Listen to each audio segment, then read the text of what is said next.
नमस्कार।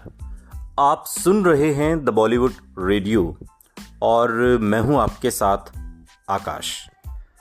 दोस्तों, आज के इस पॉडकास्ट में बात शबाना आज़मी और महेश भट्ट की करेंगे। साथ ही बात होगी फिल्म अर्थ की। एक ऐसी फिल्म जिसे क्रिटिक्स ने समय से बहुत आगे की फिल्म बताया था। 80 और 90 के दशक में अपने दमदार अभिनय से दर्शकों के दिलों पर राज करने वाली दिग्गज एक्ट्रेस शबाना आज़मी बीते 5 दशक से फिल्मों पर राज कर रही हैं। उन्हें आखिरी बार फिल्म रॉकी और रानी की प्रेम कहानी, जो साल 2023 में आई, इसमें देखा गया। और इस फिल्म में उनका धर्मेंद्र के साथ एक किस सीन काफ़ी वायरल हुआ था।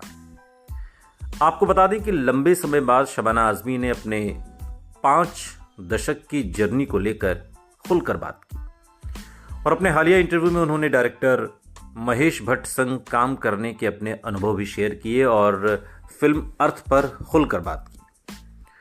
और इस इंटरव्यू में शबाना आज़मी ने अपनी फिल्मी जर्नी को याद किया। इसके साथ ही उन्होंने अपने करियर की सबसे शानदार फिल्मों को लेकर बातें की, जिसने उनकी पूरी जिंदगी बदल कर रख दी। इस लिस्ट में फिल्म अर्थ का नाम शामिल है, जो साल 1982 में रिलीज हुई थी। फिल्म अर्थ से संबंधित एक सवाल का जवाब देते हुए इंटरव्यू में शबाना आज़मी ने कहा, अर्थ में मेरी भूमिका के लिए कोई अपना हाथ या पैर छोड़ सकता है। महेश भट्ट और मैं दोस्त थे और उन्होंने एक निर्देशक के रूप में मुझे इस फिल्म के लिए काफ़ी उत्साहित किया। ये ऐसा है जैसे कि वो एक बटन दबाएं और मैं पात्र बन गई। खबरों की माने तो अर्थ फिल्म में शबाना आज़मी अपने रोल को लेकर एकदम श्योर थीं और वो ये अच्छी तरह समझ रही थीं कि हंगामा मचाएगा ये कैरेक्टर, और हुआ भी वही जो उन्होंने सोचा था। लेकिन लोगों को फिल्म के अंत को लेकर थोड़ी सी आपत्ति हुई। अगर आपने ये फिल्म देखी है तो आप मेरी बात से खुद को जोड़ पाएंगे। शबाना कहती हैं कि जब फिल्म रिलीज हुई तो लोगों ने कहा कि ये फिल्म तो अच्छी है, मगर अंत पर आपत्ति जताई। और ऐसा इसलिए क्योंकि लोगों का कहना था कि एक महिला अपने पति को माफ कैसे नहीं कर सकती जबकि वो माफी मांग रहा हो। शबाना कहती है, तब मैंने लोगों को समझाया कि हमने इसके अंत को बेहद शानदार तरीके से खत्म करना हम चाहते थे और उसी खास अंत को ध्यान में रखकर फिल्म बनाई थी और इसके लिए भगवान के शुक्रगुजार हैं। शबाना कहती हैं कि मैंने राष्ट्रीय पुरस्कार जीता और ये भी एक बड़ी हिट फिल्म साबित हुई थी। इस इंटरव्यू में शबाना आज़मी आगे कहती हैं कि आज भी लोग मुझसे कहते हैं कि फिल्म अर्थ ने उनकी जिंदगी बदल दी और उन्हें हिम्मत दी है। ये एक छोटे बजट की फिल्म थी और मैंने जो कपड़े पहने थे उनमें से कई मेरे अपने कपड़े थे और इसकी कोई बाउंड स्क्रिप्ट नहीं थी, और जब हम शूटिंग कर रहे थे तब भी ये डेवलप होती रही फिल्म। शबाना आज़मी आगे बताती हैं कि कैसे महेश भट्ट ने उन्हें एक फिल्म की शूटिंग के दौरान अचानक से बुला लिया था। उन्होंने कहा कि एक दिन मैं एक फिल्म की शूटिंग कर रही थी और तभी महेश भट्ट ने मुझे 10 मिनट में आने को कहा और मैं उनके कहने के बाद जब मैं पहुंची तो पहुंचते ही एक टेलीफोन कॉल सीन की शूटिंग वहां पर शुरू कर दी और एक टेक्निकल रिहर्सल थी। मैं कांपने लगी क्योंकि फिल्म के लिए मैंने ज़्यादा तैयारी नहीं की थी। फाइनली मुझे खुशी है कि मैंने ठीक वैसा ही किया जैसा महेश चाहते थे। आपको बता दें कि शबाना आज़मी ने साल 1974 की फिल्म अंकुर से अपने अभिनय करियर की शुरुआत की थी और इसके बाद वो एक के बाद एक बेहतरीन फिल्मों का हिस्सा बनती रहीं और शबाना ने अपने हर किरदार को बड़ी शिद्दत से निभाया। हर भूमिका में वो इस कदर जचती कि जैसे वो कैरेक्टर उन्हें ही सोच कर लिखा गया था, और ऐसा ही फिल्म अर्थ के साथ हुआ। अर्थ महेश भट्ट द्वारा निर्देशित साल 1982 की एक इंडियन ड्रामा फिल्म थी जिसमें शबाना आज़मी और कुलभूषण खरबंदा लीड रोल में थे और स्मिता पाटिल, राज किरण, रोहिणी हट्टगड़ी जैसे कैरेक्टर सहायक भूमिकाओं में। इसके अलावा गज़ल जोड़ी जगजीत सिंह और चित्रा सिंह के कुछ सबसे यादगार साउंड ट्रैक इस फिल्म का हिस्सा हैं। अगर आपने फिल्म देखी है या फिल्म के गीत सुने हैं, आज भी अगर उन गीतों को आप सुनेंगे तो आप उससे खुद को जोड़ पाएंगे। मसलन एक गीत है, तुम इतना जो मुस्कुरा रहे हो, क्या गम है जिसको छिपा रहे हो। अर्थ और आत्मकथानक फिल्म महेश भट्ट द्वारा परवीन बॉबी के साथ उनके जो संबंध थे उसको देखकर लिखी गई थी। ऐसा कहा जाता था कि दरअसल ये फिल्म महेश भट्ट और परवीन बॉबी के रिश्तों पर आधारित है। दरअसल ये उन्हीं की कहानी है और इस फिल्म को बालू महेंद्र द्वारा तमिल में भी बाद में 1993 में बनाया गया, जिसका नाम था मारू पादियुम। और साल 1993 में तो ये बनी, लेकिन 2017 में पाकिस्तानी अभिनेता और निर्देशक शान शाहिद की अर्थ 2 रिलीज़ हुई और महेश भट्ट ने निर्माण के दौरान संरक्षक के रूप में काम किया। तो इस तरीके से ये फिल्म आगे बढ़ी, लेकिन इसकी कहानी बहुत दिलचस्प है। कहानी कुछ इस तरीके से है कि पूजा जो एक अनाथ लड़की के रूप में बड़ी हुई और हमेशा एक घर का सपना देखती थी, असुरक्षित हो जाती है जब उसे पता चलता है कि उसे और उसके पति इंदर को वो अपार्टमेंट छोड़ना होगा जो उन्होंने किराए पर लिया होता है। जब इंदर उसे एक नए घर की चाबियां देता है तो जो मोड़ आता है वो दोधारी साबित होता है जब ये पता चलता है कि वो एक अन्य महिला कविता से प्यार करता है, जिसके साथ उसने फिल्म इंडस्ट्री में कुछ पैसा भी लगाया था। नया भवन, पहले जहां पूजा अपने पति से धोखा खाई नौकरानी को सलाह दे रही थी, वहीं अब पूजा खुद भी ऐसी ही स्थिति में फंस गई है। जब इंदर ने कविता के लिए पूजा को छोड़ दिया तो उसने केवल 2000 रुपयों के साथ एक महिला छात्रावास के लिए अपार्टमेंट छोड़ने का विकल्प चुना, जो उसके पास शादी के समय रुपए थे।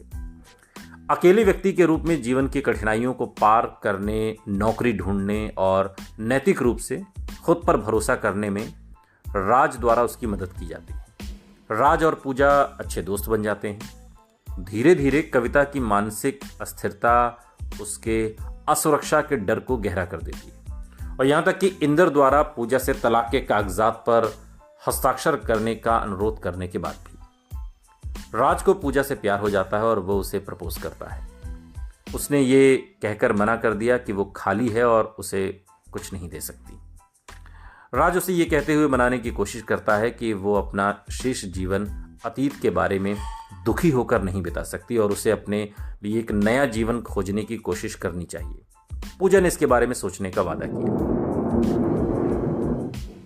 पूजा की नौकरानी, जिसके जीवन का एकमात्र उद्देश्य अपनी बेटी के लिए अच्छी शिक्षा सुनिश्चित करना था, उसने उसकी प्रवेश फीस के लिए 1000 रुपये बचाए। उसे पता चला कि उसके शराबी पति ने पैसे चुराए हैं। गुस्सा होकर वो सारे पैसे खर्च करने के बाद उसे अपने प्रेमी की बाहों में खोजने के लिए खोजती है। वो उसे मार देती है और पुलिस स्टेशन जाकर अपना अपराध कबूल कर लेती है। अपनी बेटी के बारे में चिंतित होकर वो पूजा को बुलाती है, जो बेटी की देखभाल करने का वादा करती है। कविता की माँ और उसके निजी डॉक्टर के आग्रह के बाद पूजा ने व्यक्तिगत रूप से कविता को आश्वासन दिया कि उसे अब इंदर में कोई दिलचस्पी नहीं है। हालांकि पूजा का रवैया कविता को ये विश्वास दिलाता है कि पूजा की शादी तोड़ना एक गलती थी और अपने अपराध बोध और असुरक्षा की भावना से बचने के लिए वो इंदर से रिश्ता तोड़ लेती है। बाद वाला पूजा के साथ अपने रिश्ते को पुनर्जीवित करने की कोशिश करता है इंदर, लेकिन वो उसे अस्वीकार कर दिया जाता है। पूजा अपनी नौकरानी की बेटी के साथ रहती है और राज से शादी करने से इनकार कर देती है और कहती है कि उसने स्वतंत्र होने और बच्चे की मां बनने में जीवन का एक नया अर्थ पाया है और राज से शादी करने से वो केवल कमज़ोर होगी, इसलिए वो कमज़ोर नहीं रहना चाहती, वो फ्री होके अपनी लाइफ को जीना चाहती है और यही इस फिल्म का सार है। इस फिल्म में शबाना आज़मी पूजा मल्होत्रा के रूप में हैं और इंदर मल्होत्रा के रूप में हैं कुलभूषण खरबंदा, कविता सान्याल के रूप में हैं स्मिता पाटिल और राज के रूप में हैं राजकिरण। पूजा की नौकरानी के रूप में रोहिणी हट्टगड़ी ने किरदार निभाया है। कविता की माँ का किरदार दीना पाठक ने निभाया है और कविता के डॉक्टर बने हैं ओम शिवपुरी। मजर खान हरीश के रूप में हैं इस फिल्म में। गुलशन ग्रोवर आपको गुलशन के रूप में दिखाई देंगे। दिलीप के कैरेक्टर में दिलीप ताहिल है। अपर्णा के रूप में गीता सिद्धार्थ और अनिल के रूप में सिद्धार्थ काग इस फिल्म में हैं। इसके अलावा इस फिल्म के जो गीत हैं वो बड़े लाजवाब और बेहद दिलचस्प हैं। मसलन कैफी आज़मी का लिखा और जगजीत सिंह का गाया झुकी झुकी सी नज़र, या फिर कैफी आज़मी का लिखा एक और गीत कोई ये कैसे बताए जगजीत सिंह की जादुई आवाज़ में। और जगजीत सिंह की आवाज़ में एक और गाना है तेरे खुशबू में बेस, जिसे राजेंद्र नाथ रहबर ने लिखा है। और तुम इतना जो मुस्कुरा रहे हो, क्या गम है जिसको छिपा रहे हो, कैफी आज़मी का लिखा ये गीत है जिसे जगजीत सिंह ने आवाज़ दी है। चित्रा सिंह ने इस फिल्म में एक गाना गाया जो जगजीत सिंह की पत्नी की ज़िंदगी में तो नहीं, ये इफ्तिखार इमाम सिद्दीकी का लिखा हुआ गीत है। और सारे गाने इसके बहुत सुपरहिट हुए। आज भी जब ये बजते हैं तो लोग खुद को इन गीतों से कनेक्ट करते हैं। साल 1982 में इस फिल्म में राष्ट्रीय फिल्म पुरस्कार सर्वश्रेष्ठ अभिनेत्री का शबाना आज़मी उसके लिए नॉमिनेट हुई थी और उन्होंने जीता। और सर्वोत्तम संपादन का जो एडिटिंग का पुरस्कार था वो केशव हिरानी को नेशनल अवार्ड मिला। इसके अलावा बंगाल फिल्म जर्नलिस्ट एसोसिएशन का पुरस्कार भी मिला मधुकर शिंदे को, राष्ट्रीय जो जर्नलिस्ट एसोसिएशन है बंगाल की, सर्वश्रेष्ठ कला निर्देशक में। और फिल्म फेयर पुरस्कार भी इस फिल्म ने जीते, जिसमें शबाना आज़मी को मिला, रोहिणी हट्टंगडी को मिला।